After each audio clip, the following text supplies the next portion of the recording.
Welcome, everyone.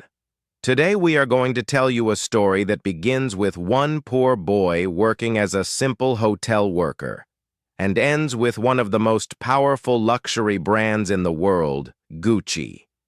Yes, the same Gucci that is known today for its stylish handbags, luxury clothes, and fashion shows. But the road to success wasn't easy.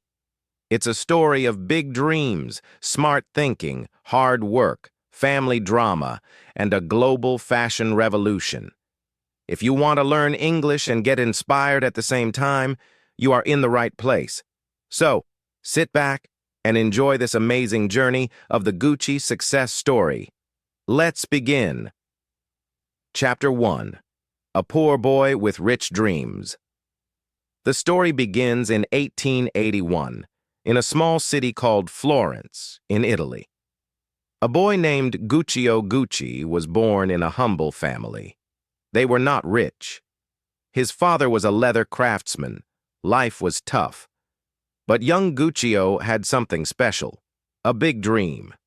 As a teenager, Guccio didn't enjoy school much. He wanted to work. So he moved to London in search of a better life. He found a job as a porter, a helper, at the Savoy Hotel, a luxurious place where rich people from around the world stayed. Now imagine this.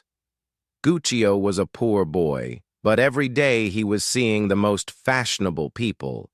Elegant men, women with stylish handbags, beautiful shoes, classy luggage. He quietly observed everything. And that's when a big idea was born in his mind. He thought, what if I create stylish leather goods for rich people like these? I know leather. My father taught me. Maybe I can mix Italian skill with English style. That simple thought became the seed of something huge. Guccio returned to Italy. He didn't have money, but he had knowledge and vision. He started working in leather workshops, learning more and more. And in 1921, he opened a small leather goods shop in Florence. He called it Gucci, his own name. At first, he sold high-quality luggage, horse saddles, and travel bags for rich travelers. His products were beautiful, strong, and made with great care. People started noticing, and slowly, the brand Gucci started growing. Chapter 2. The Rise of a Fashion Symbol. After opening his small leather shop in Florence in 1921, Guccio Gucci had only one goal: to make the finest leather goods in Italy. He worked day and night. His hands shaped every product, his eyes checked every stitch, and his heart was in every design. Customers who bought his bags or belts were amazed. The quality was better than anything they had seen before. Word began to spread. There's a man in Florence making the best leather products in Italy. Guccio didn't stop there. He had a bigger dream. He didn't want Gucci to be just another shop. He wanted it to be a name of luxury. In the 1930s, he introduced a very special design. A pattern of diamonds on leather. It looked different. It looked expensive. People loved it. But something big was about to happen that would test everything. World War II. Struggles. During World War II, Italy was in trouble. Materials became hard to find. Leather was rare, factories were shutting down. But Guccio Gucci didn't give up. He thought, if leather is not available, I will find another way. He started using canvas, a type of strong cloth, imported from Germany. But he didn't use plain canvas. He made it stylish by printing brown diamonds on it. This was the birth of a style that would become world famous. Even during hard times, Gucci found a way to shine. A family joins the business. By the end of the war, Guccio was getting old, but his business was growing, so he brought in his sons, Aldo, Vasco, Ugo, and Rodolfo, to help manage the brand. Each son had a different talent. Aldo was good at marketing. Rodolfo was creative and had been an actor. Vasco managed production. Together, they turned Gucci into a real family business. Guccio taught them one important lesson. Never compromise on quality. Gucci must always mean excellence. In the 1950s, Gucci opened more stores across Italy. Rich Italians, businessmen, and even foreign tourists started buying Gucci bags and belts. In 1953, the first Gucci store outside Italy opened in New York City. It was a big moment. Gucci was going global.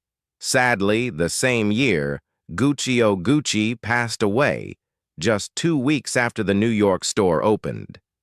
But his dream didn't die. His sons took it forward with even more power and passion.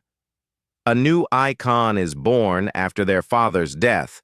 The Gucci sons wanted to create something that honored their brand and its rich Italian history. So they designed something new and bold. The green-red-green stripe, inspired by horse saddles. This stripe became a symbol of wealth, class, and elegance. Then came the horse-bit loafer, a stylish shoe with a metal piece on top. It became a fashion must-have, especially among American celebrities. By the 1960s, Gucci was no longer just a brand. It was a status symbol. Famous people like Audrey Hepburn, Jackie Kennedy, and even Queen Elizabeth were seen wearing Gucci. The logo GG for Guccio Gucci became a mark of luxury across the world. Gucci had truly arrived. From a small shop in Florence to a fashion empire with stores in New York, London, and Paris, this was just the beginning. Chapter 3. The Golden Age of Gucci. The 1960s and 70s were the golden age of Gucci. The brand wasn't just popular anymore, it had become a global fashion powerhouse. When someone wore Gucci, it meant they had class, taste, and money. It wasn't just about clothes and accessories anymore, it was about a lifestyle. In this chapter, we'll explore how Gucci became the face of luxury around the world. Gucci becomes a celebrity favorite. By the 1960s, Hollywood had discovered Gucci. Famous stars like Elizabeth Taylor, Peter Sellers, and Sophia Loren were often seen carrying Gucci bags or wearing Gucci shoes. One of the most iconic moments was when Jacqueline Kennedy, the First Lady of the United States, was spotted wearing a Gucci handbag. People loved it so much that it was later named the Jackie bag in her honor. It became a symbol of elegance and class. Even Princess Grace of Monaco, a royal figure known for her beauty and style, chose Gucci. The world's richest and most powerful people were now wearing Gucci. Expansion. Around the world. The Gucci brothers wanted to keep growing. They opened stores in London, Paris, Tokyo, and Hong Kong. Wherever the Gucci name appeared, people lined up. One by one, the brand added more and more luxury items: watches, silk scarves, perfumes, sunglasses, jewelry, and the special green-red-green stripe and the GG logo made everything instantly recognizable.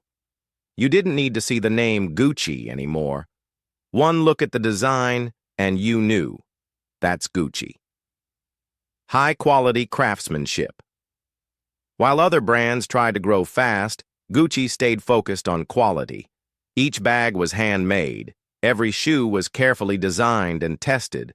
The materials came from the best suppliers in the world. Gucci made sure that their products were luxury at every level, from design to packaging. They wanted customers to feel special from the moment they entered the store. The service was top class. The stores were beautiful. The brand image was clean, strong, and classy. The Gucci lifestyle Gucci didn't just sell fashion, it sold a feeling. People who wore Gucci felt more confident. They felt powerful, rich, and respected. Gucci started appearing in magazines like Vogue and Harper's Bazaar. Models walked the ramp in Gucci outfits. Photographers loved capturing celebrities in Gucci designs. This wasn't just a brand anymore. It was a culture. Even people who couldn't afford Gucci dreamed about it. They would save for months to buy just one item, because owning Gucci meant you had made it. The power of branding. The Gucci family understood something important. Fashion changes. Styles come and go. But a strong brand stays forever. So they worked hard to protect the Gucci image. They didn't want it to become too common or cheap. They made sure their items were limited. They used exclusive materials. And they kept their stores in prime luxury locations only. This made Gucci more desirable. People started seeing Gucci as not just fashion, but investment. Trouble begins to brew. But while everything looked perfect on the outside, trouble was slowly growing on the inside. The Gucci brothers, Aldo, Rodolfo, and the rest, began to argue. They couldn't agree on who should control what. Each brother had different ideas about the future. Power struggles began. These fights stayed hidden from the public at first, but they were about to explode in a way no one could expect. Chapter 4. The Family War. Power, Jealousy, and Betrayal. From the outside, Gucci looked like a perfect brand. Luxurious, powerful, and unstoppable. But inside the family, a storm was building. Behind the glamorous logo and golden reputation, there were fights, jealousy, secrets, and betrayal. The Gucci family, who had built an empire together, was now tearing it apart from the inside. Let's dive into the dark chapter of the Gucci story, the family war. Aldo versus Rodolfo.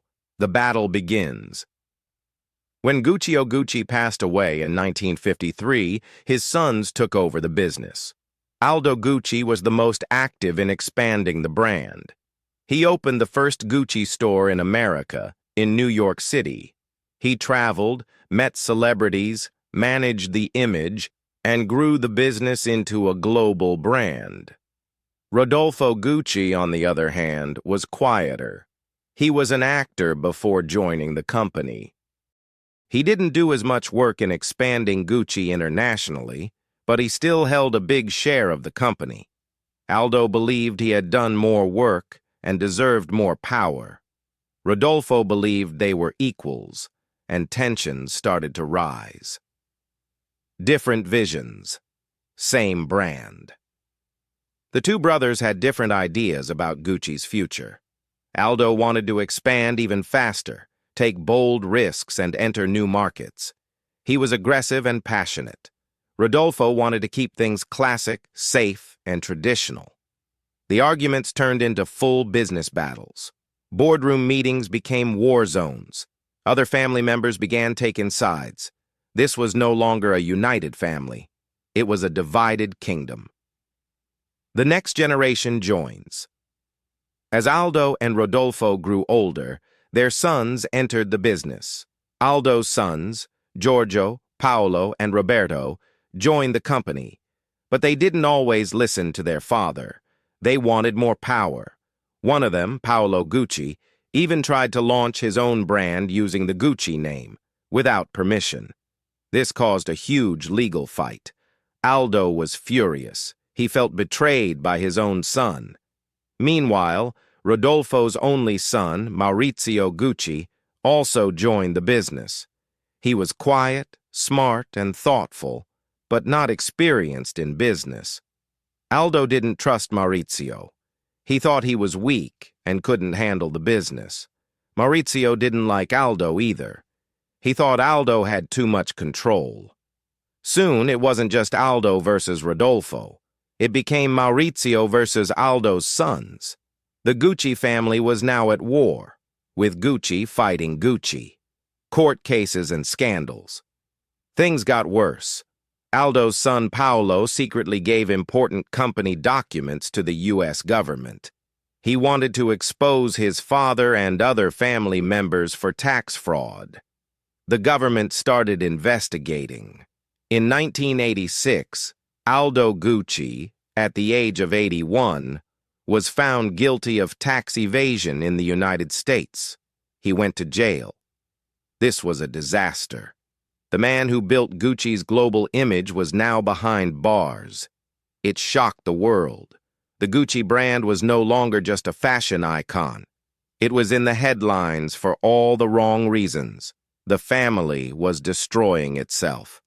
Maurizio Take's control. After Aldo's arrest, Rodolfo's son Maurizio took full control of the company. He became the head of Gucci, but running the company alone was not easy. Maurizio had never led such a big business before. He started making huge changes, firing people, changing designs, and spending a lot of money. Gucci stores started to lose their shine. Sales dropped. Customers were confused. The fashion world was changing, but Gucci wasn't keeping up. Maurizio had dreams, but not the right strategy. The company was losing money fast. From fashion house to war zone, the press began calling Gucci a family war zone. Other luxury brands watched from a distance. Gucci had become a lesson in how not to run a business. The Gucci name was no longer shining with pride. It was now stained by greed, betrayal, and chaos. And the worst part? The family that created Gucci no longer had peace. They had money, they had fame, but they had lost trust, love, and unity. The fashion empire that once symbolized beauty and class was now standing on shaky ground. Chapter 5. The Fall of the Gucci Family. The Gucci family had once built an empire, brick by brick, dream by dream. But by the early 1990s, their golden legacy had turned into a battlefield. Arguments, betrayal, legal fights, and broken trust had shaken the roots of the company. And now, something even more shocking was about to happen. The Gucci family was about to lose the company they had created. Let's see how it all unfolded. Maurizio's struggles as the new boss. After the family fights, jail sentences, and court cases, Rodolfo's only son, Maurizio Gucci, became the head of Gucci. Maurizio had one goal: bring back the glory of Gucci. He believed he could do it better than anyone else. He wanted to modernize the brand, make it more luxurious, and expand globally. He had big dreams, but little business experience. One of his first moves? Firing almost every person in top management, including experienced people who had worked for Gucci for years. He brought in expensive designers and consultants. He redesigned stores, changed product lines, and spent millions of dollars to rebrand Gucci.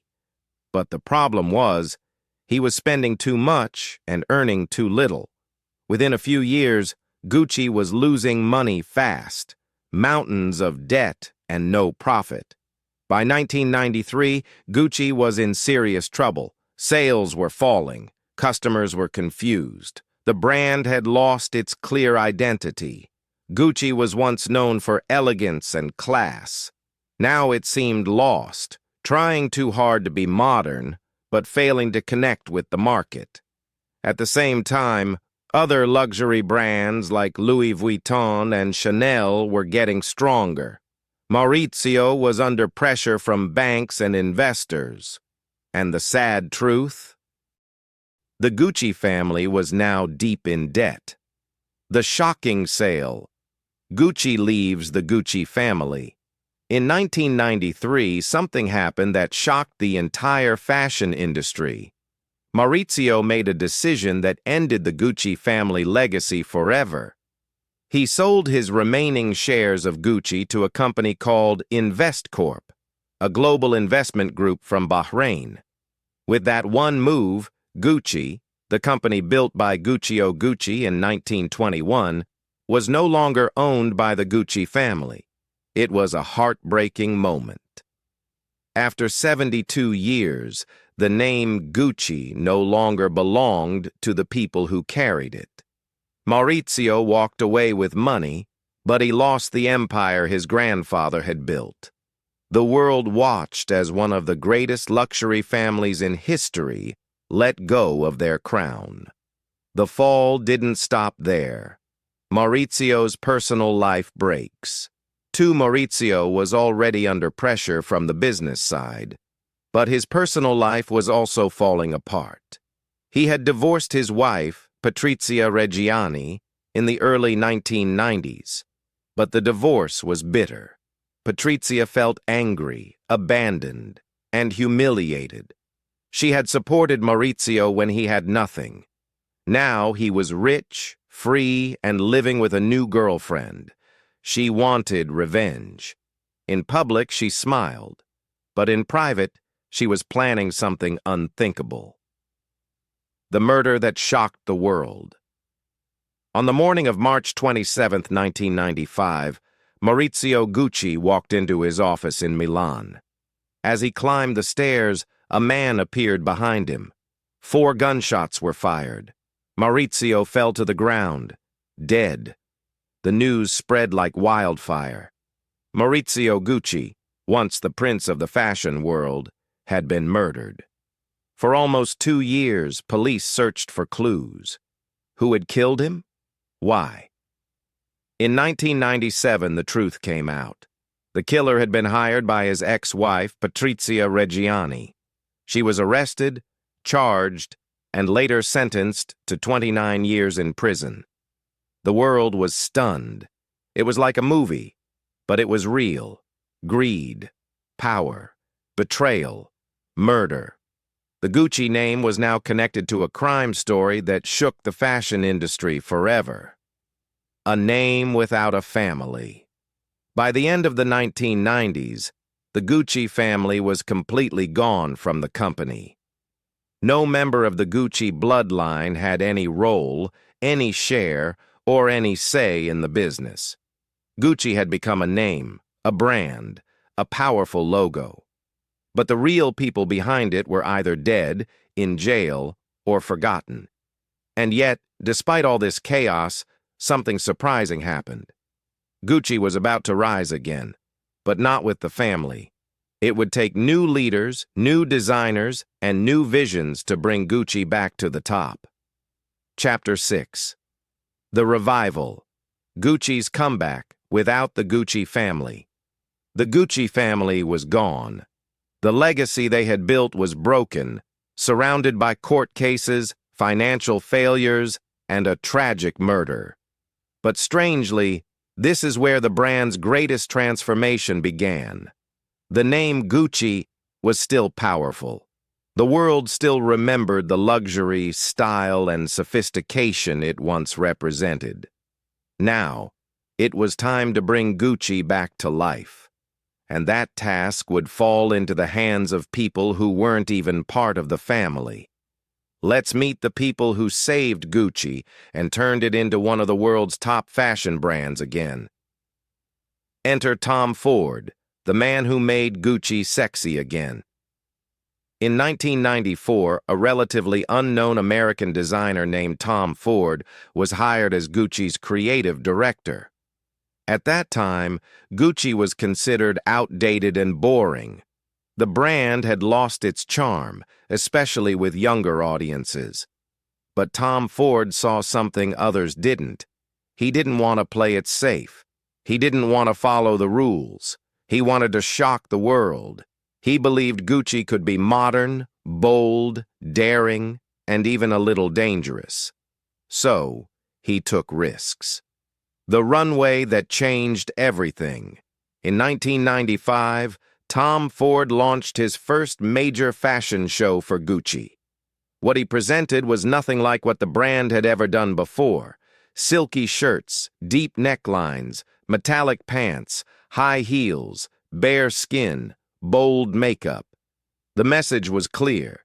Gucci was not just back, it was hotter than ever. Fashion critics couldn't believe it. Customers loved it. Celebrities wore it. Suddenly, Gucci was cool again. Sales skyrocketed. Tom Ford had turned Gucci into a cultural phenomenon. He brought back confidence, luxury, and attitude, all while respecting the legacy of the brand. The business brains behind the scenes, Domenico De Sole. While Tom Ford was leading the creative side, another man was handling the business side, Domenico De Sole. He was sharp, calm, and extremely smart. He made sure Gucci had the right stores, the right prices, and the right strategy. Together, Tom Ford and Domenico De Sole became an unstoppable team. From 1995 to 2001, Gucci's profits grew by billions of dollars. The brand opened stores all over the world. Gucci became a status symbol once again, from New York to Tokyo, Paris to Dubai. Gucci becomes a luxury group. Under this new leadership, Gucci did something even bigger. It didn't just focus on itself. Gucci began buying other luxury brands. It bought Yves Saint Laurent. It took stakes in Balenciaga, Bottega Veneta, and Alexander McQueen. Suddenly, Gucci was not just a brand, it was a fashion empire. It was competing directly with Louis Vuitton, Chanel, and Prada. Everyone who had once laughed at Gucci's downfall was now silent. The brand had come back from the ashes, and it was stronger than ever. The power battle, LVMH versus Gucci. But with great success comes great competition. One of the world's largest luxury groups, LVMH, which owns Louis Vuitton, Dior, and others, wanted to take over Gucci. It became a fierce business battle. Gucci didn't want to lose its independence again, but LVMH kept buying Gucci shares secretly. That's when Gucci made a bold move. It partnered with another luxury group called PPR, now known as Kering. With the help of PPR, Gucci blocked LVMH's takeover. Gucci stayed independent and became the heart of the Kering Group. Today, Kering also owns brands like Saint Laurent, Balenciaga, and Bottega Veneta, all thanks to the strategy built around Gucci. Tom Ford leaves, but Gucci stays strong. In 2004, Tom Ford and Domenico De Sole left Gucci after a disagreement with the new management. Many people thought Gucci would fall again without them, but that didn't happen. Gucci had already been reborn. It had a new customer base, strong financials, and a global presence. The team continued to innovate with new designers and new strategies. They mixed tradition with modernity, classic design with digital trends, and once again, Gucci led the fashion world. Conclusion of the chapter. So, what's the lesson? Gucci, the brand, survived even when the family behind it disappeared, because the spirit of Gucci was bigger than one person or one name. It was about creativity, boldness, and timeless luxury. It's a story of reinvention, of people who believed in a brand, of designers who dreamed bigger, of leaders who took risks, of a label that refused to die. Gucci became more than a fashion house. It became a symbol of rebirth, resilience, and reinvention, and it was now ready for its next transformation. Chapter 7. The Modern Gucci, Reinventing Luxury for a New Generation. The year was 2015. Gucci was strong, stable, and successful, but something was missing. Luxury fashion was changing. The world was going digital. Social media was king. Young people had a new voice, new ideas, and new expectations. Gucci needed another bold transformation, not just in design, but in identity. And that's exactly what happened. A quiet, shy, and unknown designer named Alessandro Michele stepped in and completely changed the game. Meet Alessandro Michele, the unexpected hero. Before 2015, most people had never heard of Alessandro Michele. He wasn't a celebrity. He didn't have a big personality. He had been working behind the scenes at Gucci for years. But when he was chosen to become Gucci's new creative director, everything changed. He had a vision that shocked the fashion world.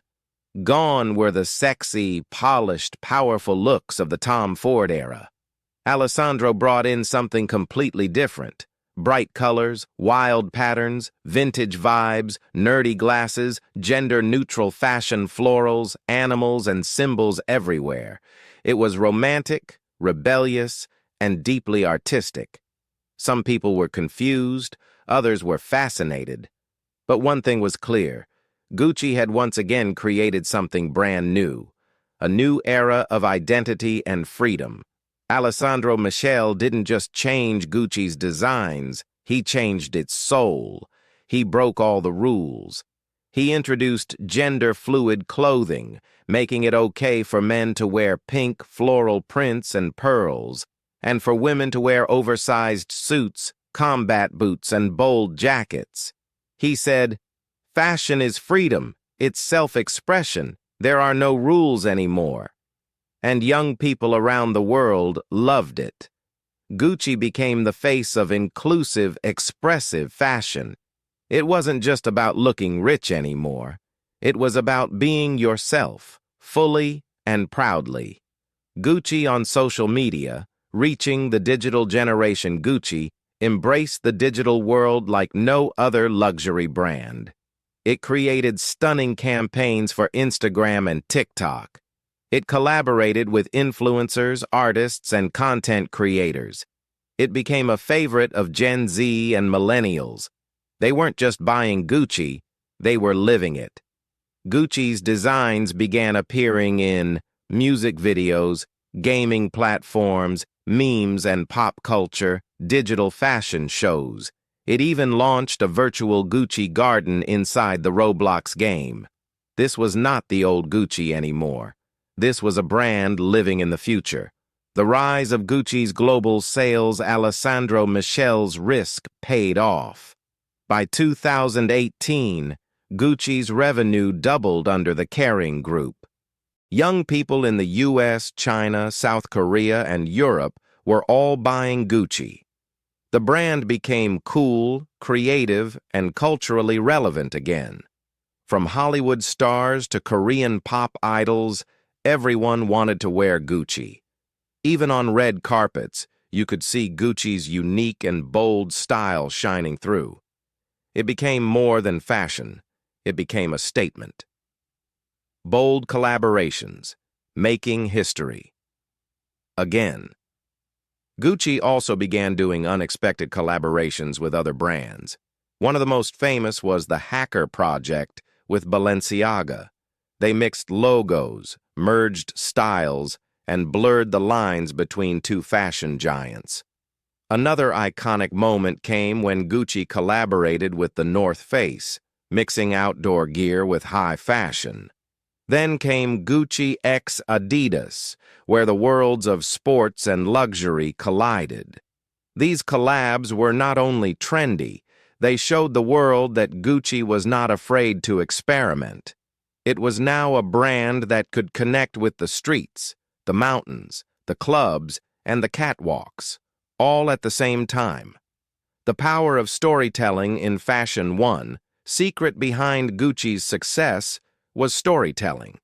Each collection had a theme, a message, a deeper meaning. Alessandro Michele didn't just design clothes, he created fashion fairy tales. Shows included mythical creatures, vintage libraries, gothic castles, digital dreamlands. Gucci made people feel something. Fashion became emotional, powerful, and unforgettable. In a world full of fast fashion, Gucci was offering art. Facing criticism and challenges. Of course, not everything was perfect. Some critics felt Gucci had become too weird or too confusing. There were also moments of controversy, like insensitive designs or cultural missteps. But Gucci learned, apologized, and evolved. It remained committed to inclusion, sustainability, and creativity. And most importantly, it never played safe. Because Gucci was never meant to follow trends. Gucci was always meant to start them. A new chapter begins. Alessandro leaves, but Gucci marches on. In 2022, Alessandro Michel stepped down as Gucci's creative director. His departure surprised many, but it also opened a new door. Gucci announced a new creative leader, Sabato De Sarno, a designer from Valentino. The world waited eagerly to see where Gucci would go next. Would it return to classics? Would it go even more futuristic? One thing was sure, Gucci would keep changing, keep surprising, and keep leading. Because that's what Gucci does best. Conclusion of the story. So, what started in a small leather workshop in Florence? What grew into a family empire full of drama and dreams? What almost died due to betrayal and crime? Was reborn, again and again, through vision, courage, and creativity. Gucci is not just a fashion label. It's a living story of passion, pain, power, and possibility. A brand that always dares to be different. A name that still shines after 100 years. And a reminder that true legends never die. They just reinvent themselves. If this story inspired you, don't forget to like, share, and subscribe. Because more powerful stories are coming your way.